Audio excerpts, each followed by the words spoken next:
आणि यानंतर आता घेऊयात महाराष्ट्रासह देश विदेशातील महत्त्वाच्या बातम्यांचा वेगवान आढावा महाफास्ट 50 मधून।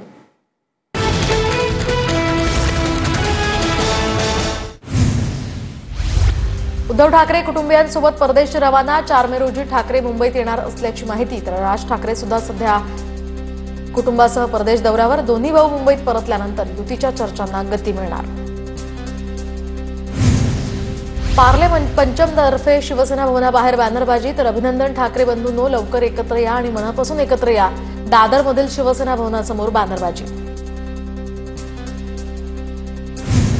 दादरमध्ये भाजप आणि मनसेमध्ये बॅनर वॉर। तर हिंदी सक्तीच्या विषयावर भाजप आणि मनसेमध्ये जुंपली।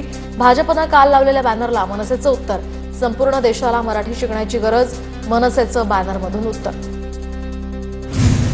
मंत्रिमंडळ बैठकीत हिंदी सक्तीच्या शासन निर्णयावर चर्चेची शक्यता। हिंदी सक्तीच्या शासन निर्णयावर फेरविचार होण्याची ही शक्यता। काँग्रेसचे माजी आमदार संग्राम थोपटे आज भाजपमध्ये प्रवेश करणार। मुंबईतील भाजप कार्यालयामध्ये पक्षप्रवेश कार्यक्रम।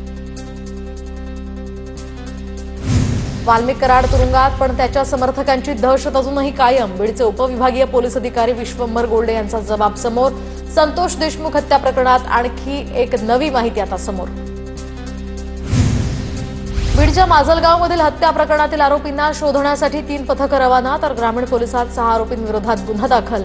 बिल देण्याच्या क्षुल्लक कारणावरून हॉटेल मालकाची हत्या। धनंजय मुंडेंचे निकटवर्तीय राज घनवट यांच्या पत्नीचा आकस्मिक मृत्यू। पत्नी मनाली घनवट यांचा मृत्यू नाही तर आत्महत्या। अंजली दमानी यांकडून ट्विट करत शंका व्यक्त। तर राज घनवट यांनी शेतकऱ्यांच्या जमिनी लाटल्याचाही आरोप।